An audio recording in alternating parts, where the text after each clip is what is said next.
Bonjour Héloïse. Bonjour. On se retrouve aujourd'hui pour parler de la saison théâtrale. Hein. Tu es nouvellement arrivée sur le site du Family-Star de Guise. Hein. Tu es chargée du spectacle vivant, c'est ça? C'est ça, très exactement, chargée d'accueil et de promotion du spectacle vivant. C'est très important aussi de préciser la fonction. Voilà, c'est ça. Et donc on va parler de la saison théâtrale, des spectacles qui vont arriver durant ces prochaines semaines, ces prochains mois. On parlera aussi bientôt du 1er mai, qui est en train de se préparer pour cette grande fête sur la place du Family-Star de Guise. Et donc on va commencer pour le prochain spectacle qui aura lieu ce samedi, 4 février. Le 4 février. Je te laisse te présenter. Oui, donc ce spectacle il s'intitule Babox et il est réalisé par une musicienne issue du jazz qui s'appelle Leila Martial et donc elle est accompagnée de 2 musiciens. Et donc c'est un spectacle à mi-chemin entre le concert et la performance un petit peu clownesque parce qu'il y a vraiment un mélange entre des moments de chant, de musique et puis voilà, des petits instants où ça va plus être comique, polo, tout ça, avec beaucoup de complicité aussi avec le public.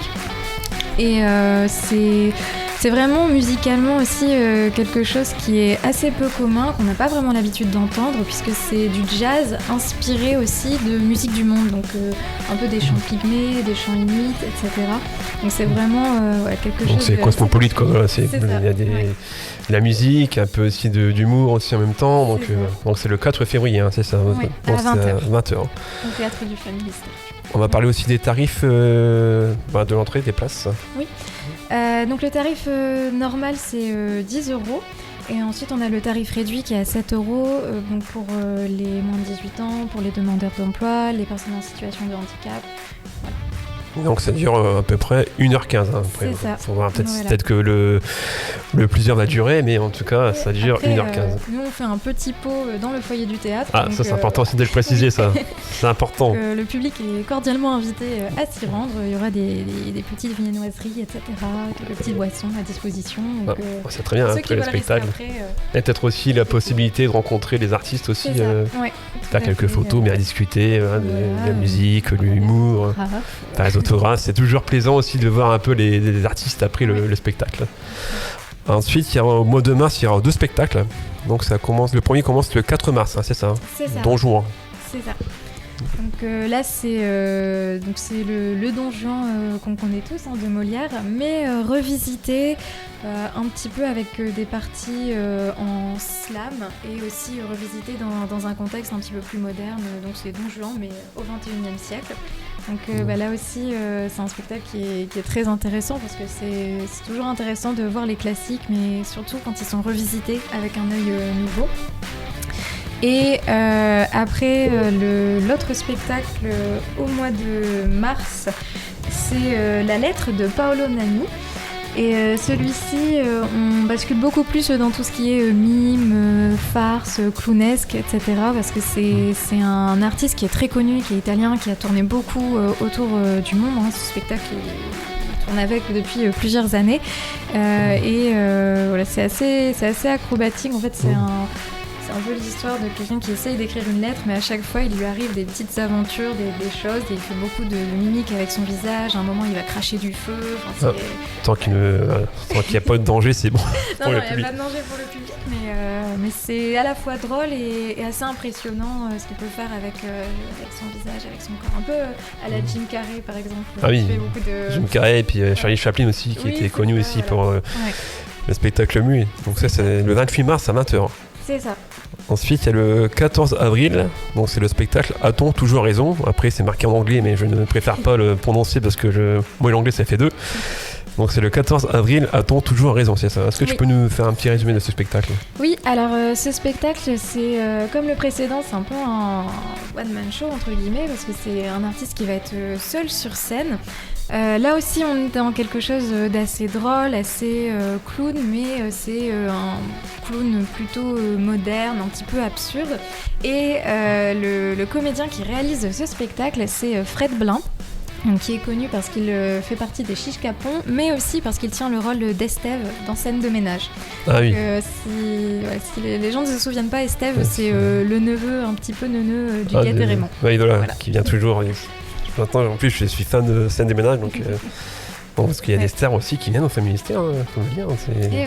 Il est assez récurrent dans la série, donc c'est important de le dire. Ensuite, il y a le spectacle du 6 juin. Pourquoi les poules préfèrent-elles être élevées en batterie ? Oui. Alors, ce spectacle-là, donc c'est à partir de 14 ans, parce que c'est un spectacle qui va être un petit peu plus demandant d'un point de vue intellectuel. Ça reste toujours sur un ton assez humoristique, assez drôle, mais ça va soulever aussi quelques questions de société, notamment par exemple sur l'agriculture intensive, l'élevage des poules, etc. Mais c'est aussi sous la formule un peu one-man show.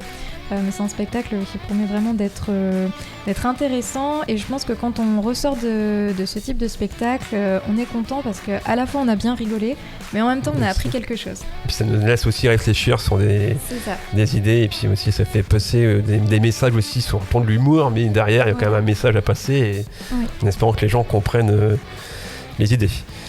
Et ensuite, pour finir cette saison théâtrale, ce sera le 24 juin.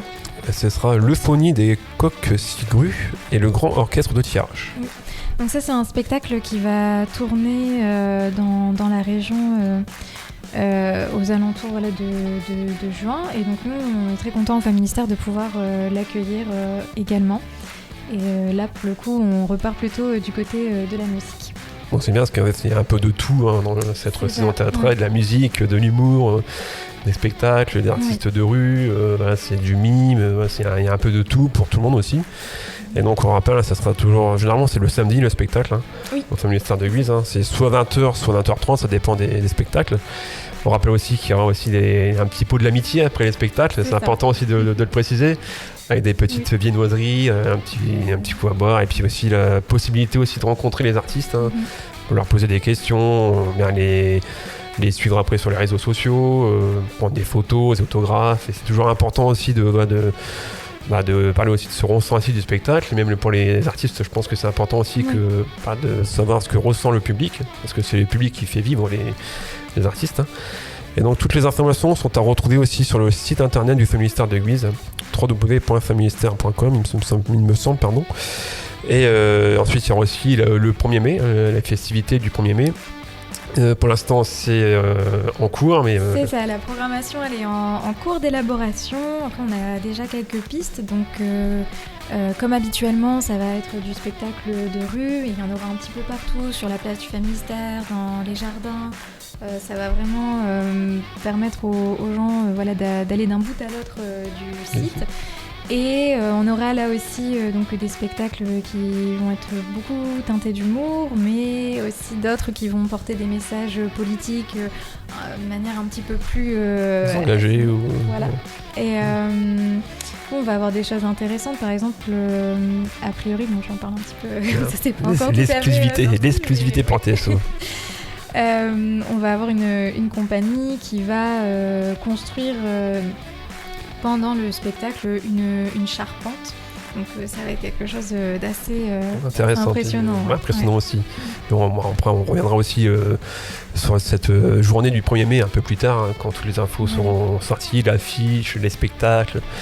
Généralement ça commence vers 10h jusqu'à 18h, 19h, ça dépend aussi, en espérant qu'il y a le soleil. Oui. En espérant aussi, sachant qu'aussi on peut aussi se restaurer sur place, il y a la buvette du Family Mystère, aussi quelques restaurants sur le côté. Oui. Il y a les petits manèges aussi, la pêche au canard aussi pour les enfants. Il y a aussi la possibilité aussi de visiter le Family Mystère à prix réduit. Le 1er mai, il y a différents types de visites qui ne sont pas forcément proposées le restant de l'année. Donc, certaines thématiques. Voilà, c'est ça. Même des personnes qui ont déjà visité le Family Mystère, qui pensent le connaître bien. Et le 1er mai, il y a toujours des nouveaux faits, nouveaux mystères qui sont dévoilés avec des visites inédites. Donc c'est toujours très intéressant d'y aller. Et en sachant aussi qu'il y a quelque chose qui se prépare avec le Family Mystère et TSO pour faire quelque chose ensemble qui pourrait être très intéressant et découvrir aussi le Family Mystère sous un autre angle. Voilà. Merci Louise d'avoir répondu à mes questions. On se retrouve bientôt pour parler des prochains spectacles, comme tous les mois on va parler comme ça, on va discuter pour parler des spectacles plus en profondeur. Et aussi, tout au long de ces semaines, il y aura le fil rouge du 1er mai qui va, au fil des semaines, des infos vont sortir et on pourra vous en dire plus sur cette journée. Merci Louise, puis à la semaine prochaine alors. Ouais. À la semaine prochaine, même au mois prochain. TSO Radio, la radio de la Thiérache, Sambre-Loise et au-delà.